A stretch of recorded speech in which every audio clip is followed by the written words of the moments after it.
안녕하세요. TV중학과학 3학년의 장은경입니다. 오늘은요, 우리가 지난 시간에 배운 8단원 과학과 인류 문명 이 단원을 마무리하는 시간입니다. 그래서 대단원 마무리 문제를 모두 풀어보고요. 더불어 과학 글쓰기도 같이 해보도록 할게요. 여러분들 교재는 282쪽이고요. 준비되셨으면 즐거운 마음으로 시작해 볼게요.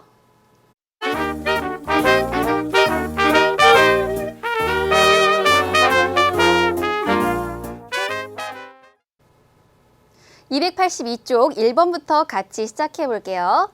다음에서 설명하는 첨단 기술로 옳은 것은? 그럼 아래 보기를 보도록 합시다.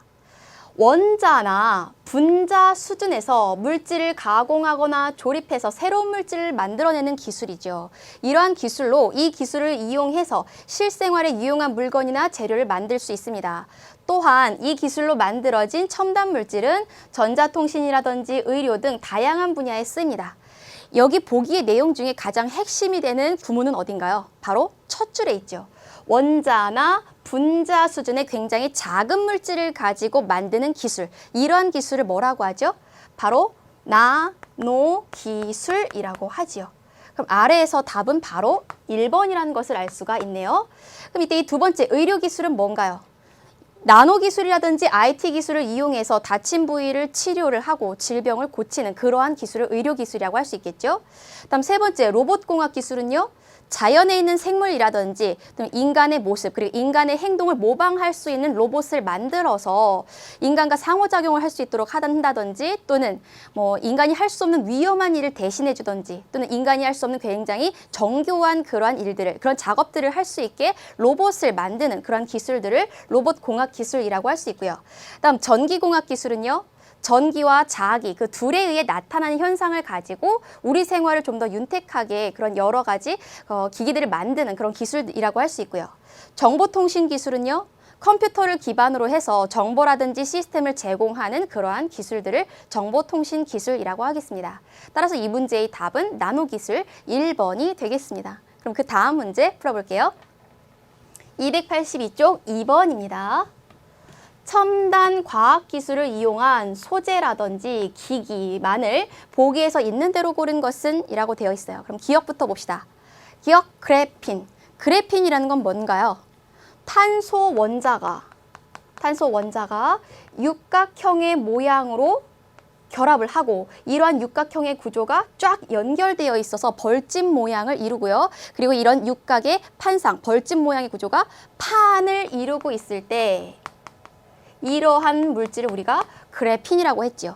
그래핀은 반도체의 성질을 가지고 있어서 휴대폰이라든지 또는 구겨지는 디스플레이 등등등에 이용이 되는 그러한 물질이라고 할 수가 있겠죠. 다음 플로렌. 플로렌 또한 탄소 원자로 이루어져 있고요. 탄소 원자 60개가 모여서 축구공과 같은 그런 모양을 이루고 있는 물질이죠. 근데 이 축구공 고조 속에 빈 공간이 있어서 의약품처럼 굉장히 작은 그런 물질들을 이 플로렌 속에 집어넣고 이것을 우리 몸속에 투여를 하게 되면 질병이 있는 부위에 가서 이 의약품을 이제 투여해서 질병을 치료하게 되겠죠. 그래서 의약품을 전달하는 그런 매체로 이용을 하고요. 다음 탄소 나노튜브. 이름에서도 알 수 있듯이 이것 또한 탄소라는 원소들로 이루어져 있는데 탄소가 육각형의 구조를 만들죠. 그리고 이것들이 쭉 연결된 벌집의 구조를 이루는데 이것은 그래핀과는 다르게 판 모양이 아니라 튜브, 즉 관의 모양을 하고 있는 그러한 모습이라고 할 수 있어요. 이 탄소 나노튜브는 굉장히 강도가 강하죠. 철에 비해서 100배나 강도가 높고요. 뿐만 아니라 굉장히 가볍습니다. 그리고 열의 전도성이 높고요. 고온에서도 쉽게 견딜 수 있는 특징이 있어서 다양한 산업 분야에 이용이 되죠. 그럼 여기에 있는 이 세 가지 물질은 모두 다 나노 크기의 원자들 가지고 만들어낸 나노 기술로 만들어낸 그러한 소재들이라고 할 수 있겠죠. 따라서 여기 있는 기역, 니은, 디귿 모두 다 첨단 기술 중 나노 기술을 이용한 그러한 소재들이라고 할 수 있겠습니다. 따라서 정답은 기역, 니은, 디귿 모두가 해당되겠습니다. 그럼 그 다음 문제 풀어볼게요. 교재 282쪽 3번입니다. 과학이 인류 문명의 발전에 준 영향으로 옳은 것만을 보기에서 있는 대로 고른 것은? 첫 번째, 전구의 발명을 통해 밤에도 나처럼 활동할 수 있게 되었다. 네, 전구는 누가 개발했죠? 에디슨이 개발을 했죠. 전구를 개발한 덕분에 밤에도 이 전구의 불빛을 이용해서 나처럼 굉장히 활동을 다양하게 할 수 있어요. 그래서 생산성이 향상되었죠. 그래서 이것은 과학의 긍정적인 영향 중에 하나라고도 할 수 있겠죠. 문명을 발전시킨 그런 예라고 할 수 있어요. 기억 맞고요. 다음 니은. 불의 사용으로서 불을 이용하면 굉장히 온도가 높기 때문에 그래서 광물 속에 들어있는 금속을 뽑아낼 수 있죠. 그리고 불순물을 제거해서 순수한 금속을 뽑아낼 수 있습니다. 그러한 과정을 금속을 재련한다고 하는데요. 이런 금속을 재련해서 우리가 원하는 다양한 용도, 다양한 모양의 그런 도구들을 만들 수 있게 되었죠. 니은도 맞지요. 다음 디귿. 망원경의 발명으로 새로운 질병의 원인이 되는 세균을 찾아낼 수 있었다. 세균은 굉장히 크기가 작아요. 이렇게 크기가 작은 생물들을 확대해서 보는 기구를 우리는 망원경이 아니라 현미경이라고 하죠. 이 부분을 그래서 현미경으로 바꿔야겠습니다. 그럼 망원경은 어떨 때 사용하는 도구인가요? 굉장히 멀리 있는 별이라든지 뭐 행성, 위성 등등등 멀리 있는 천체들을 크게 확대하는 데 사용하는 도구를 망원경이라고 할 수 있죠. 따라서 디귿이 틀리고요. 나머지 기역, 니은이 답이 되겠습니다. 그럼 그 다음 문제 풀어보도록 할게요. 교재 282쪽 4번입니다. 과학이 우리 생활에 미친 영향 중에서 긍정적인 면에 대한 예로 옳은 것만을 보기 위해서 있는 대로 고른 것은? 첫 번째 기억부터 보도록 할게요. 기억. 의학 기술이 발달해서 우리가 그동안 치료하지 못했던 불치병이라든지 난치병을 극복해낸다. 그래서 치료 가능한 질병들이 많아지고 있다. 이것을 통해 인간의 수명이 늘어나지요. 이것은 과학의 긍정적인 영향이라고 할 수 있습니다. 다음 두 번째. 화석 연료를 사용합니다. 화석 연료에는 기본적으로 모두 다 탄소가 들어있죠. 그럼 화석 연료를 사용하면 이 속에 들어있는 탄소가 공기 중에 있는 산소와 결합을 해서 열과 빛을 내면서 연소하게 되죠. 그러면 완전히 연소한다면 무엇이 만들어진다? 그렇죠. 이산화탄소라는 기체가 만들어지죠. 이렇게 이산화탄소가 점점점 증가한다면 이 기체는 태양 복사 에너지를 잘 머금고 밖으로 잘 배출하지 않는 특성이 있죠. 따라서 화석 연료를 많이 쓰면 많이 쓸수록 이산화탄소의 양은 점점점 많아집니다. 그렇다면 태양 복사 에너지를 점점 더 머금어서 지구의 온도는 점점 올라가게 되겠죠. 이러한 현상을 지구 온난화 현상이라고 하는데 이러한 지구 온난화가 가속화된다면 북극과 남극에 있는 그 빙하가 녹겠죠. 그렇다면 해수면이 상승하게 될 거고요. 서식지를 잃은 그런 생물들이 많을 수 있고요. 뿐만 아니라 기상이변 등등 굉장히 안 좋은 그런 영향을 끼칠 수 있습니다. 따라서 이 두 번째 니은은요. 과학의 긍정적인 영향이 아니라 부정적인 영향이라고 할 수가 있어요. 그래서 니은은 제외하고요. 다음 디귿 볼게요. 스마트폰을 이용해서 어디에서나 음악을 들을 수 있고 인터넷을 검색할 수 있다. 이것은 과학이 우리에게 미치는 긍정적 영향이라고 할 수 있겠지요. 따라서 긍정적인 영향은 기역과 디귿만 답이 되겠습니다. 그럼 그 다음 문제 살펴보도록 할게요. 교재 282쪽 5번입니다. 다음은 휴대전화를 만들기 위해 필요한 기술들에 대한 설명이다. 위 설명을 통해 알 수 있는 사실로 옳은 것만을 보기에서 있는 대로 고른 것은? 그럼 아래 있는 보기를 먼저 같이 읽어보도록 할게요. 휴대전화를 만들기 위해서는 전자기 분야의 전문 지식이 필요하다. 그리고 기술, 공학, 기술과 공학으로 접근하면 전자공학, 반도체공학, 인체공학 등도 고려해야 한다. 또한 휴대전화를 사용하기 편리하고 보기 좋게 만들기 위해서는 예술 분야의 디자인이 필요하고 여러 기능을 수행할 수 있는 정밀한 프로그램을 만들 때에는 어떤 분야의 지식이 요구된다. 이토록 휴대전화 하나를 만들기 위해서는 여러 가지 기술이 융합적으로 작용해야 휴대폰 하나를 만들 수 있다는 것을 알 수 있죠. 그럼 아래 보기에서 답을 찾아보도록 할게요. 첫 번째, 휴대전화는 과학, 기술, 공학, 예술 등이 통합된 사례이다. 그렇죠. 위에 보기에서 보면요. 기술과 공학적인 요소로 접근한다면 전자공학, 반도체공학, 인체공학 등등을 고려한다고 했죠.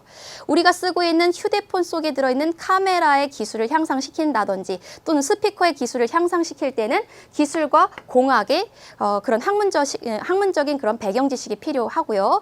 그리고 이러한 기술, 공학의 그런 가장 기본적인 원리를 알기 위해서는 과학적인 배경 지식이 필요합니다. 뿐만 아니라 우리가 예쁘게 만들기 위해서 어떤 기능을 수행하기 위해서 모양을 다듬을 때는 예술적인 요소가 필요하죠.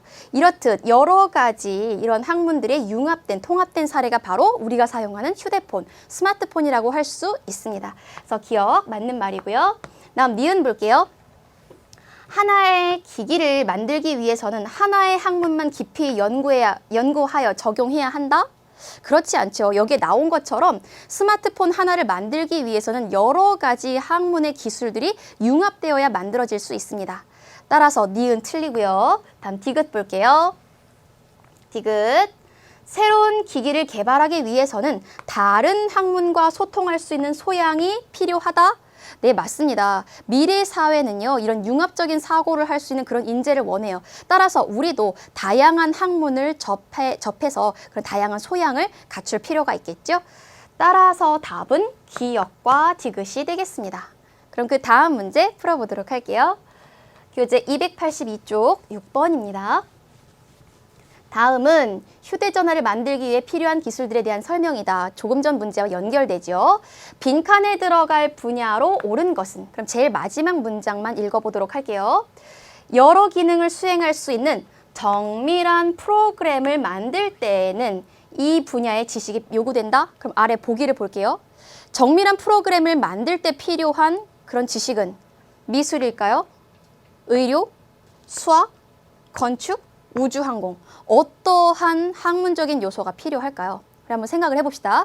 프로그램이라고 하는 것은 어떤 문제를 해결을 할 때 그 문제를 해결하기 위해서 순서를 짜는 것과 같아요. 그렇다면 프로그램을 만들기 위해서 우선은 데이터가 필요하겠죠.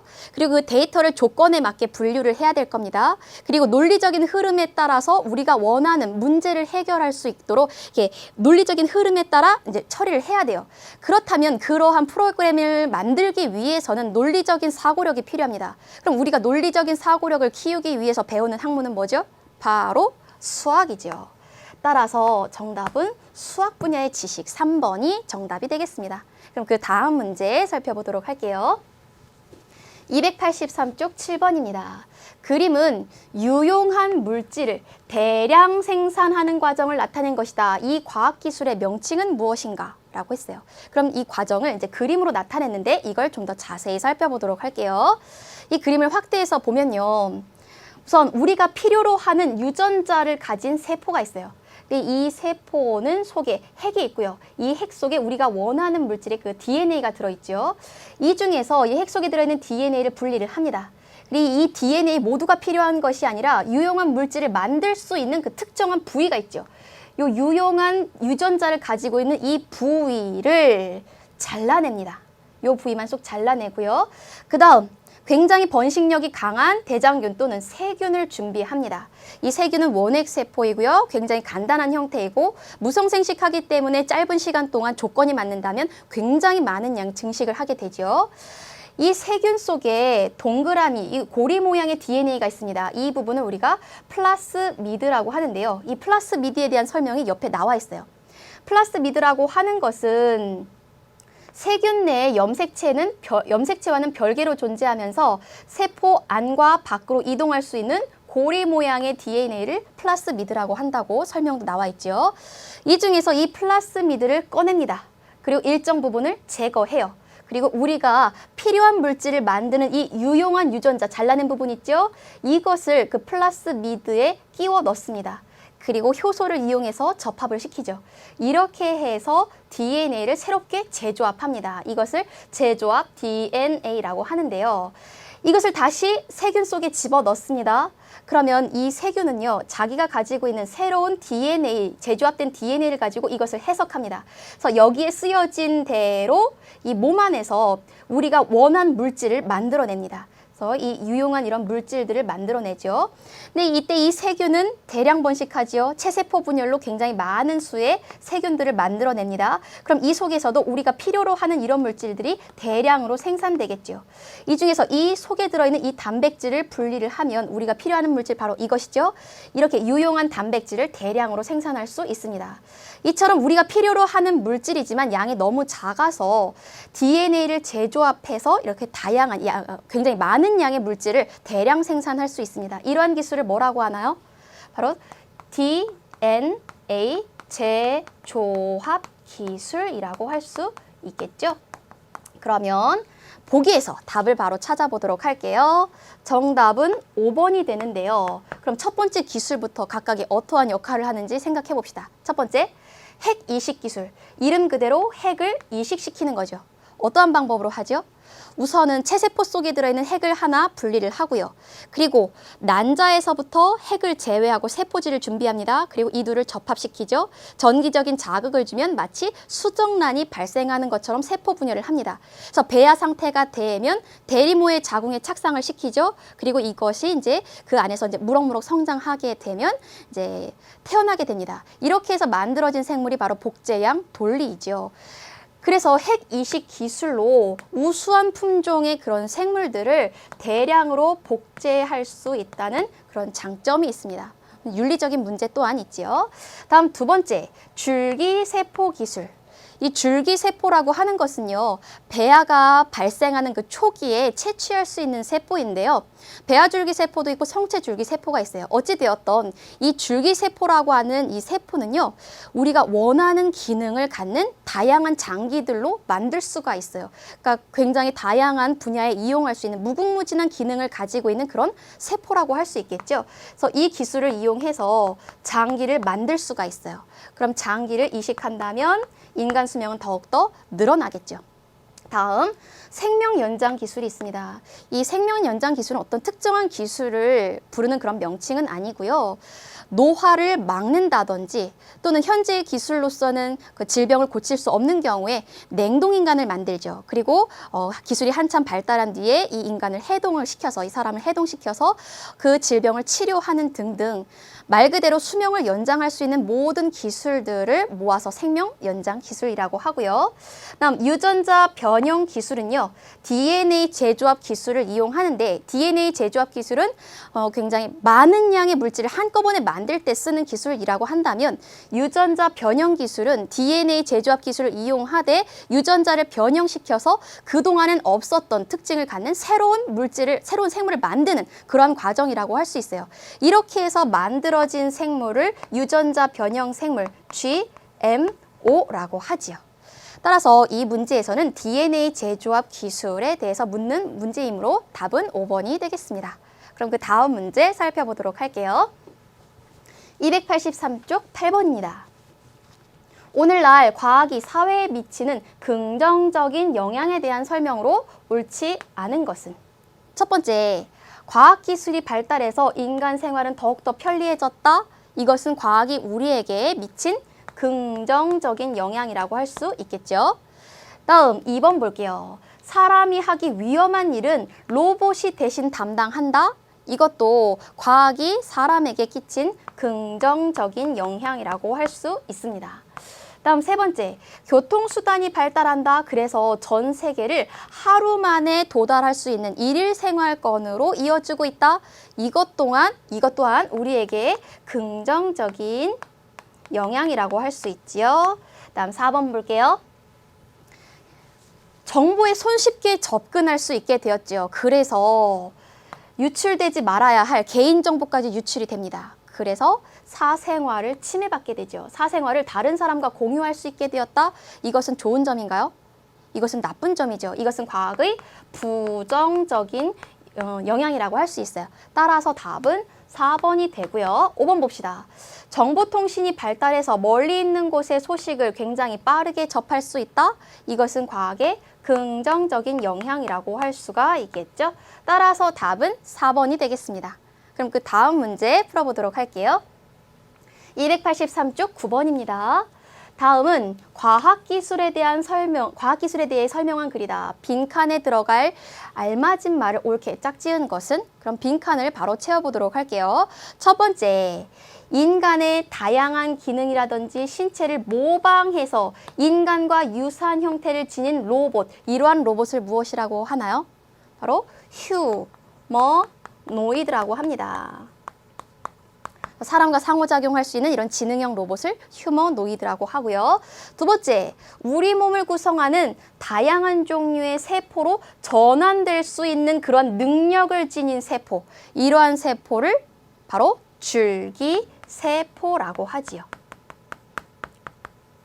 따라서 기억에 들어갈 말은 휴머노이드, 니은에 들어갈 말은 줄기가 되겠습니다. 그럼 아래에서 답을 찾아볼게요. 정답은 몇 번인가요? 1번이 되겠습니다. 그렇죠? 그럼 그 다음 문제 살펴보도록 할게요. 283쪽 10번입니다. 그림 가에서부터 다 이러한 구조를 가진 첨단 물질을 무엇이라고 하는지 각각 쓰고 이름을 쓰라는 것이죠. 다음 두 번째, 이들을 이루고 있는 구성 원소의 공통점을 서술하시오. 그럼 가부터 살펴봅시다. 가를 보니까 여기에 있는 이 검은색 동그라미들은 무엇을 의미할까요? 바로 탄소 원자들을 의미합니다. 이런 탄소 원자들이 총 60개 결합되어서 축구공 모양의 이러한 구조를 만들 때 이런 가와 같은 구조를 플러렌이라고 하지요. 이 플로렌은요, 속에 빈 공간이 있어서 의약품을 이 안에 가둘 수 있어요. 그래서 이런 플로렌을 우리가 이제 몸속에 집어넣게 되면 질병이 있는 부위에 이 의약품을 투여해서 질병을 치료할 수 있게 되지요. 다음 나를 보면요, 여기에도 검은색 이런 입자들이 규칙적으로 배열되어 있는데 이때 이 검은색 입자는 가와 마찬가지로 탄소 원자들입니다. 이 탄소 원자들이요, 6개 결합을 해서 육각형의 벌집 구조를 이뤄요. 이런 벌집 구조가 쭉 연결되어서 이렇게 판 모양의 구조를 이룰 때 이런 나와 같은 물질을 그래핀이라고 하죠. 이 그래핀이라고 하는 물질은 굉장히 가볍고요. 그리고 반도체의 성질을 나타내고 있어서 구겨지는 전자종이를 만든다든지 또는 휴대전화를 만들 때 이용합니다. 다음 다는요, 나와 구조가 굉장히 비슷해 보이는데 여기도 자세히 살펴보면 하나, 둘, 셋, 넷, 다섯, 여섯 개의 원자들이 이렇게 벌집 모양을 이루고 있어요. 이러한 구조들이 쭉 연결되어 있는데 판의 모양이 아니라 관의 모양을 하고 있죠.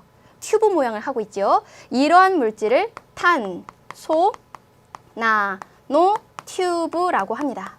이 탄소 나노 튜브는요, 굉장히 열 전도성이 높고요. 높은 온도도 이제 거뜬히 견딜 수 있을 뿐만 아니라 굉장히 가볍고 단단하고 탄성이 크다는 그런 장점이 있죠. 그렇다면 플로렌, 그래핀, 탄소 나노 튜브를 구성하고 있는 구성 원소의 공통점은 뭘까요? 여러분들 다 알다시피 탄소라고 하는 이런 원소들로 이루어져 있다는 공통점이 있습니다. 따라서 답을 정리하자면 가는 플로렌, 나는 그래핀, 다는 탄소 나노 튜브이며 이 세 가지 물질은 모두 다 탄소라고 하는 공통 원소로 이루어져 있다라고 서술하면 되겠죠? 그럼 그 다음 문제 풀어보도록 할게요. 283쪽 11번입니다. 첨단 과학기술을 이용해서 생산량을 증가시키고 병충해에 강한 작물, 가와 나를 얻었다. 이와 같은 작물에 대한 장점과 단점을 각각 한 가지씩 서술하시오 라고 되어 있어요. 여기에 있는 이 식물들을 우리가 뭐라고 부르나요? DNA 재조합 기술을 이용해서 우리가 원하는 기능을 할 수 있도록 유전자를 변형시켜서 만든 그런 생물이죠. 따라서 이러한 생물들을 유전자 변형 생물이라고 할 수 있어요. 유전자 변형 생물. 이것을 다른 말로 GMO라고 하죠. 그럼 이러한 생물을 이용할 때의 장점도 있고 단점도 있을 겁니다. 그럼 장점 먼저 정리를 해봅시다. 어떠한 장점이 있나요? 문제에도 제기된 것처럼 이러한 생물들은요, 식량 생산량을 늘릴 수 있어요. 식량 생산량을 늘리면 현재 지구에 있는 인구는 70억에 달하죠. 그리고 앞으로도 기하급수적으로 이렇게 인구가 증가하게 될 겁니다. 그럼 식량은 그에 따라서 그 양이 늘어나야 되는데 식량의 양은 그다지 이렇게 쉽게 그 양이 늘어나지 않아요. 식량이 인구수를 따라가지 못하는 것이죠. 그럼 앞으로 점점 더 식량이 부족해지는 그런 문제가 생깁니다. 그래서 이런 GMO를 이용하게 되면 식량 생산량이 늘어남으로 식량 문제를 해결할 수 있다는 그런 장점이 있죠. 뿐만 아니라 영양학적으로 굉장히 우수한 그런 식품을 우리가 원하는 대로 만들 수 있다는 그러한 장점도 있어요. 그럼 단점을 한번 생각해 봅시다. 어떠한 단점이 있을까요? 이러한 생물들은 유전자를 조작해서 만들어진 기존의 생물들과는 전혀 다른 기능을 갖는 새로운 생물들이죠. 그래서 생태계를 교란시킬 수 있습니다. 뿐만 아니라 이러한 생물들을 식품으로 만들어서 우리가 섭취했을 때 이러한 식품들이 우리 몸속에서 어떠한 기능을 하는지 아직까지 명명백백하게 그 과정이 밝혀지지 않았어요. 따라서 우리의 건강을 위협할 수 있다는 이러한 단점이 있습니다. 그래서 유전자 변형 생물은 장점도 있고 단점도 있죠. 이러한 장점과 단점 때문에 이것을 사용하자는 입장, 이것을 사용하지 말자는 입장, 찬성과 반대의 두 가지 입장이 팽팽하게 경쟁하고 있습니다. 그러면 그 다음 챕터로 넘어가 볼게요.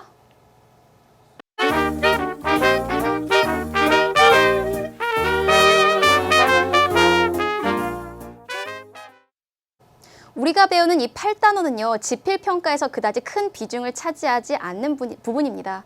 하지만 논술형 평가에서는 굉장히 자주 출제되는 그러한 주제들을 포함하고 있어요. 그래서 이번 시간에는요, 논술평가를 대비해서 몇 가지 주제를 가지고 과학 글쓰기를 한번 해보려고 합니다. 여러분들 교재에 283쪽에 있는 그런 주제를 먼저 살펴보도록 할게요. 첫 번째 주제는 우리가 조금 전까지 이야기했던 유전자 변형 식물에 대한 내용입니다. 그럼 문제를 먼저 볼게요. 다음 글을 읽고 유전자 변형 식물에 대해서 찬성 그리고 반대 각각의 입장을 밝힌 후 그 이유를 서술하시오 라고 되어 있어요. 그럼 이러한 주제를 가지고 우리가 어떻게 글을 쓰면 될까요? 우선 여러분들이 찬성하는 입장인지 반대하는 입장인지 그 입장을 정확하게 밝혀야 됩니다. 그리고 그 한 가지 입장을 논리적인 흐름에 맞춰서 그 논지를 끝까지, 그 의견을 끝까지 주장을 관철시켜야 해요. 근데 그 주장을 더욱더 논리적으로 설득하기 위해서는 그 주장을 뒷받침할 수 있는 근거가 필요하죠. 따라서 다양한 이유를 근거로 뒷받침해 줄 수 있는 그러한 형태로 우리가 논술을 해야 되겠습니다. 그렇다면 본문을 먼저 꼼꼼히 읽고 그다음 논지를 전개해 보도록 할게요. 첫 번째, 유전자 변형 식물은 생산량을 증가시키거나 품질을 높이기 위해서 식물의 유전자를 조작하여 생산한 농산물이나 식품을 말한다. 여기까지는 유전자 변형 식물의 정의에 대해서 나와 있군요. 다음 두 번째 볼게요. GMO, Genetically Modified Organism. 그리고 유전자 변형 식품, 유전자 변형 농산물 등등으로 불리기도 한다. 여기까지는 그 유전자 변형 식물에 대한 다양한 명칭에 대해서 나와 있고요. 그 다음 볼게요. 그 다음 우리나라는 2001년 7월에 처음 도입되었으며 유전자 변형 정도가 3% 이상이면 식품에 표시하도록 되어 있다.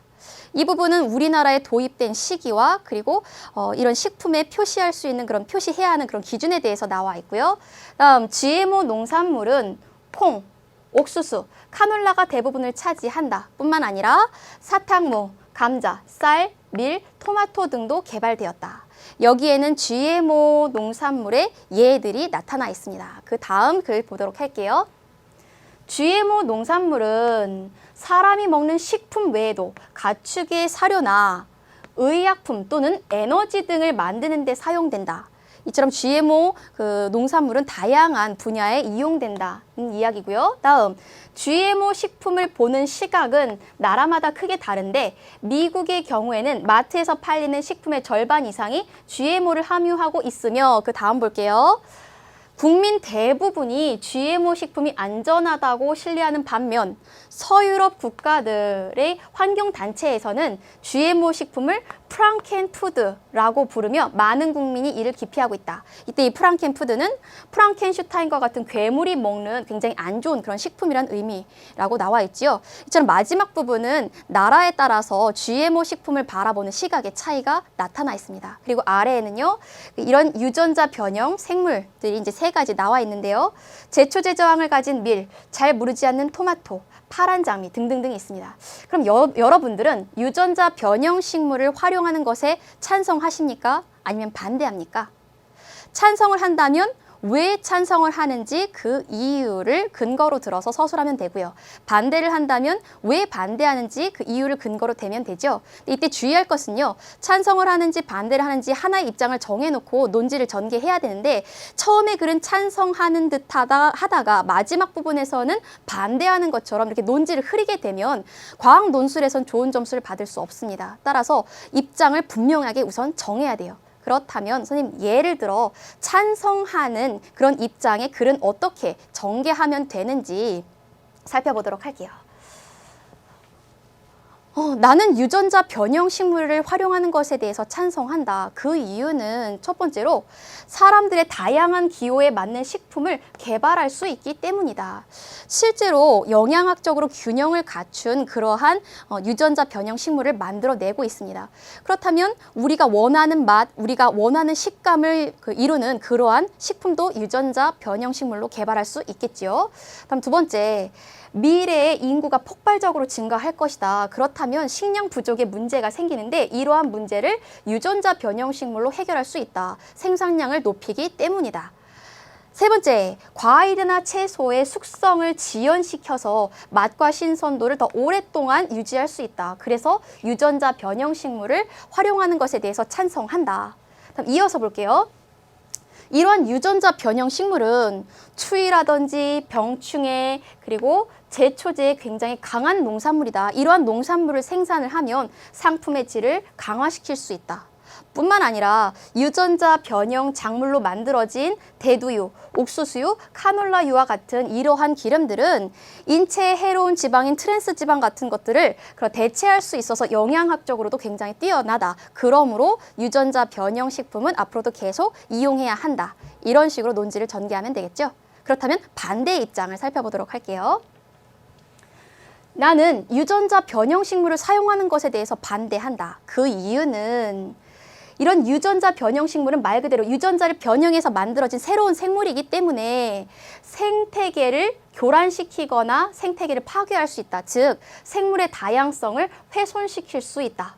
뿐만 아니라 유전자 변형 식물을 키우는 이런 산업에 초점을 맞추다 보니 기존의 그런 유기농업, 또 친환경 농업, 그리고 기존에 있었던 이런 다양한 농업들을 회피하는 계기가 될 수 있다. 뿐만 아니라 이러한 유전자 변형 식물을 가지고 식품을 만들어서 그것을 우리가 섭취했을 때 이것이 인간의 몸과 면역 체계에 어떠한 영향을 주는지 아직까지 정확하게 그 과정이, 그 메커니즘이 알려지지 않았다. 그래서 굉장히 불안하다. 다음 이어서 볼게요. 뿐만 아니라 알러지, 항생물질에 대한 내성 등 인체에 대해 유해한 가능성이 계속해서 제기되고 있다. 그래서 유전자 변형 식품을 활용하는 것은 반대한다. 뿐만 아니라 환경에 미치는 영향과 그리고 인체의 안전성에 대해서 장기간 연구가 부족하므로 앞으로도 계속 연구를 해서 이것을 이용했을 때 우리가 안심하고 사용할 수 있어야 한다. 그 전까지는 이 식품을 활용하는 것에 대해서 반대한다. 이런 식으로 논지를 전개하면 되겠습니다. 그럼 다른 주제로 또 다른 글쓰기를 한번 해보도록 할까요? 두 번째는 과학이 나아가야 할 방향입니다. 그럼 문제를 먼저 읽어보도록 할게요. 다음 글을 읽고 과학이 나아가야 할 방향에 대해 실예를 들어 서술하시오. 그럼 본문 읽어봅시다. 과학과 기술의 발전은 인류의 삶을 편리하게 해주었지만 항상 긍정적인 영향만 가지고 온 것은 아니다. 부정적인 영향도 있다는 것을 암시하죠. 뒷부분을 읽으면 의학 기술의 발달로 인간 수명이 연장되었지만 이 부분까지는 과학의 긍정적인 영향이라고 할 수 있어요. 그렇지만 이렇게 인간의 수명이 연장되어서 고령화 사회에 대처해야 할 문제들이 남아있다. 이 부분은 부정적인 영향이라고 할 수 있죠. 뿐만 아니라 또한 원자력은 인류에 많은 양의 에너지를 공급해주지만 여기까지는 과학의 긍정적인 영향이고요. 그렇지만 방사능과 방사능 폐기물 문제들을 해결해야 한다. 이 부분은 과학의 부정적인 영향이라고 할 수 있습니다. 이처럼 과학이라고 하는 것은 긍정적인 영향도 주지만 부정적인 영향도 우리에게 동시에 주죠. 과학은 이렇게 긍정과 부정의 양면성을 가지고 있죠. 그렇다면 이것을 가지고 우리가 과학이 어떠한 방향으로 나아가야 한다라고 논지를 전개하면 될까요? 우선 과학은 이러이러한 긍정적인 영향을 우리에게 준다. 하지만 긍정적인 영향만 주는 것이 아니라 이러이러한 부정적인 영향도 준다. 그렇다면 과학은 이런 부정적인 영향은 최소화하고 긍정적인 영향은 배가시킬 수 있도록 사회적인 구성원들이 서로 합의를 해야 한다. 이런 식으로 논술을 하면 되겠죠. 그러면 과학의 긍정적인 영향 소재부터 살펴보도록 할게요. 과학은 의료기술의 발달로 불치병을 극복해서 수명을 연장하는 긍정적인 영향을 준다. 그리고 통신기술이 발달해서 의사소통이 더욱더 편리해졌을 뿐만 아니라 증기기관이 발명된 이후에 생산성이 향상되어서 대량 생산이 가능해진다. 뿐만 아니라 편리하고 쾌적한 생활을 누릴 수 있어서 인간의 삶의 질이 향상된다. 이러한 긍정적인 영향도 있지만 항상 긍정적인 영향만 우리에게 주는 것이 아니다. 그 다음 볼게요. 과학은 부정적인 영향도 우리에게 주는데 산업화가 가속화되면서 화석연료를 태워서 나오는 그 이산화탄소가 태양 복사 에너지를 많이 머금어서 지구의 온도가 점점점 상승을 한다. 이러한 현상을 지구온난화 현상이라고 하는데 이런 지구온난화 현상 때문에 북극과 남극의 빙하가 녹고 해수면이 상승을 하고 생태계가 교란되는 등 굉장히 나쁜 그러한 영향을 우리에게 미치게 되었다. 뿐만 아니라 환경이 오염되고 생태계가 파괴가 되며 우리가 자원을 개발해서 이용하는 동안 자원들이 굉장히 부족해지게 되었다. 앞으로 쓸 자원이 고갈되었다. 그래서 이것뿐만 아니라 유전자 조작에 따라 생명윤리에 그런 문제가 발생하였고 그리고 개인정보의 유출이라든지 이러한 문제 때문에 사생활의 침해 이런 논란의 소지가 있다. 그래서 과학은 부정적인 영향도 우리에게 준다. 그렇다면 과학은 앞으로 어떠한 방향으로 나아가야 한다?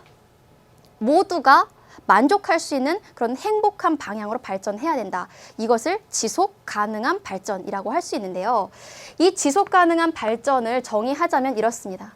미래 세대의 필요를 훼손하지 않는 범위에서 현재 세대의 필요를 충족할 수 있는 그런 발전 방향이라고 할 수 있겠죠. 이러한 예로는 우리가 자원을 아껴 쓰고 재활용하는 것에서부터 대체 에너지를 개발하고 소외된 지역의 사람들을 위해서 적정 기술을 개발하는 것은 이것에 해당한다고 할 수 있겠어요. 다음, 사회에 미치는 영향을 사전에 미리 분석해서 그러한 과학기술이 우리에게 어떠한 영향을 미칠지 파악하고 대응 방안을 제시해야 된다. 마지막, 과학의 윤리성과 안전성을 강화해야 된다. 즉, 과학의 사회적 책임을 강화해야겠다.